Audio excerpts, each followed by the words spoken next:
Em outubro do ano passado, a gente conversou aqui no Meteoro com a Mônica de Bolle. Auxílio emergencial e renda básica universal foram alguns dos temas dessa conversa. Conversa que, como você vai ver, torna-se ainda mais relevante nesse fevereiro de 2021. Você acompanha a partir de agora um trecho da entrevista. Mônica, a gente queria ouvir um pouco mais sobre isso, né? O conceito de renda básica, né? Para quem não conhece, a necessidade de falar sobre isso desde já, e claro, as nossas chances de viabilizar algo nesse sentido. Esse é um tema muito caro para mim, eu adoro falar sobre ele, porque, primeiro que eu acho que a questão da renda básica, mesmo antes da pandemia, ela já estava ganhando um espaço enorme, e vocês citaram a automação, inteligência artificial e todas as mudanças que já estavam acontecendo nas relações de trabalho, que trouxeram a renda básica para o debate. Então, a nível internacional, a renda básica estava absolutamente presente no debate, tanto por causa disso, quanto por causa do aumento da desigualdade.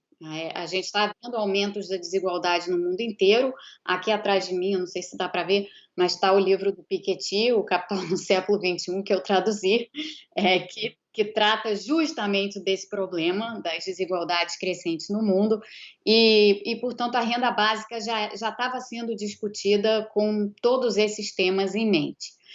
Mas aí veio a pandemia.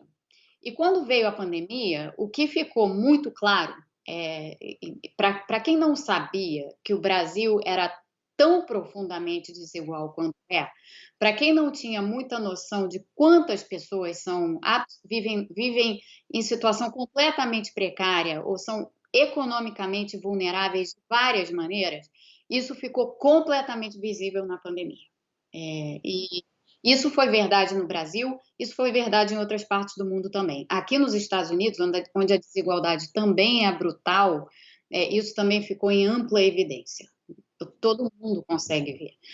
E com isso, o debate sobre a renda básica no Brasil ganhou um ímpeto, porque antes, assim, mesmo sabendo dessas mudanças no mercado de trabalho e tal, a renda básica, ela estava na discussão, de certo modo, mas ela estava muito mais presente na discussão acadêmica e tal, do que propriamente chegando a virar uma proposta de política pública.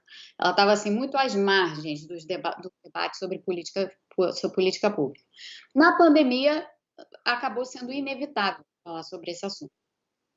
Renda básica, o conceito, a gente pode pensá-lo de várias maneiras, mas é um programa de transferência de renda, onde você pode até ter algumas condicionalidades, como tem o Bolsa Família, né? Então, você pode fazer uma determinada transferência de renda, dar um determinado benefício para as famílias, exigindo que, né, as pessoas atendam determinados critérios, sejam eles relacionados as crianças estarem nas escolas ou estarem cumprindo com os critérios de vacinação, enfim, tem várias maneiras que você pode desenhar essas condicionalidades ou não ter condicionalidade nenhuma. Então, tem modelos de renda básica em que você é simplesmente um programa de transferência de renda.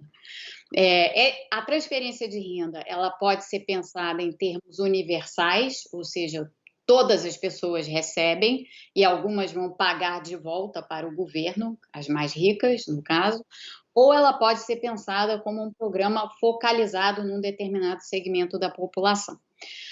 O que nós fizemos no Brasil com o auxílio emergencial, que é exatamente uma renda básica temporária, ele é exatamente isso, foi que a gente optou por direcionar, porque era de fato emergencial em vários sentidos, as pessoas precisavam receber aquele dinheiro de imediato, então a gente optou por direcionar aqueles recursos para a parcela da população que estava realmente sofrendo com a paralisia econômica, com as medidas sanitárias que requeriam que as pessoas ficassem em casa, com as perdas de emprego decorrentes dos efeitos econômicos da pandemia, e por aí vai. Fora aquelas pessoas que já vivem em condição de vulnerabilidade mesmo, né? O Brasil é um país que tem tem um conjunto de pessoas. Bom, a gente tem primeiro os trabalhadores informais, que são aquelas pessoas que vivem na informalidade, né? Mas além desses trabalhadores informais, a gente tem uma porção de gente que vive numa situação que é nem lá nem cá. São pessoas que, em determinadas circunstâncias, têm acesso ao mercado de trabalho formal, mas quando a situação econômica piora, elas são obrigadas a sair do mercado formal e passam para o mercado informal. É um enorme contingente de pessoas que fica flutuando entre o mercado formal e o mercado informal. E, na prática, o que acontece é que o nosso sistema de proteção social, na forma como ele está construído, ele não atende essas pessoas. Porque o programa Bolsa Família, por exemplo, que é um programa espetacular, ele é um programa focalizado na redução de pobreza. Então, ele vai para as famílias mais pobres, que, por definição, não são famílias cujo chefe de família ou a chefe de família tenha condições de ter um emprego formal.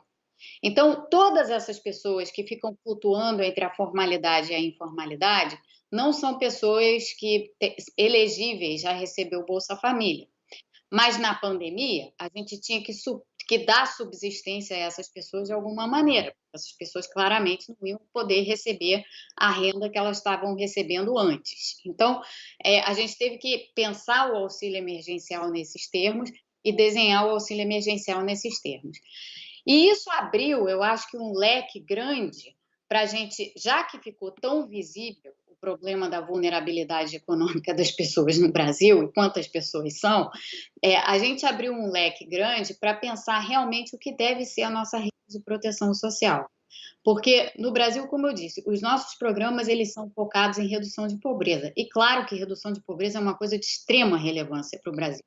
Mas, para além disso, você precisa de um algo a mais para dar sustentação a todo esse outro contingente de pessoas que também são pobres, mas não são pobres iguais aos outros pobres, entendeu? E daí vem a necessidade de pensar numa renda básica. A renda básica, ela vai ser uma espécie de auxílio emergencial tornado permanente? Não se sabe. No momento, existe dentro do Congresso uma iniciativa, a Frente Ampla pela Renda Básica, que une diversos partidos e, portanto, diversos parlamentares na Câmara e no Senado.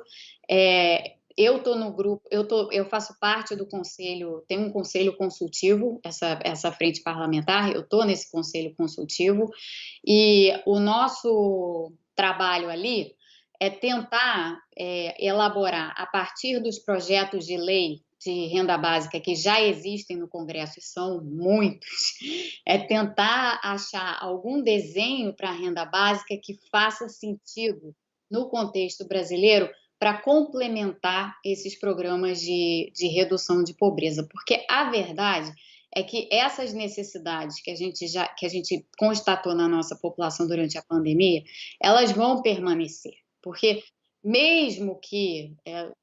primeiro que a pandemia ainda vai demorar para passar, né? O vírus ainda está ativo, ainda está em circulação, não tem vacina. Quando tiver, vai demorar para chegar à população. Quando chegar à população, a gente não sabe qual vai ser a eficácia da vacina. Então, é possível que muitas das medidas de contenção que a gente hoje tem, né? Uso de máscara, distanciamento social, restaurantes que não podem estar operando a plena capacidade, todas essas coisas, é possível que elas permaneçam conosco por um bom tempo, mesmo depois de ter vacina. Isso afeta exatamente essas pessoas e gera a necessidade da gente pensar nesses desenhos de programas de renda básica. Então, a maneira como eu penso nesse assunto hoje é a seguinte: há uma resistência política, inclusive, de certos segmentos do governo, à criação de um programa amplo de renda básica, e a gente tem restrições fiscais também, a gente tem que ser claro sobre isso, porque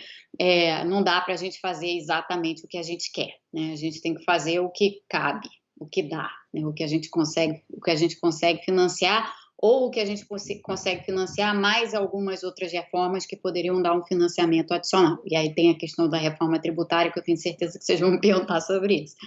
Mas o ponto é, diante de tudo isso, como é que a gente discute racionalmente essa questão da renda básica, partindo do princípio de que não dá para negar a necessidade disso, não dá.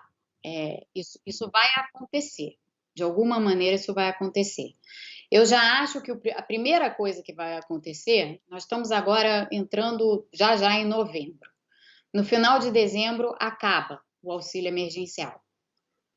Todas essas pessoas que estão recebendo auxílio emergencial, são quase 70 milhões de pessoas, todas essas pessoas vão, se nada for feito, vão ficar sem renda de um dia para o outro.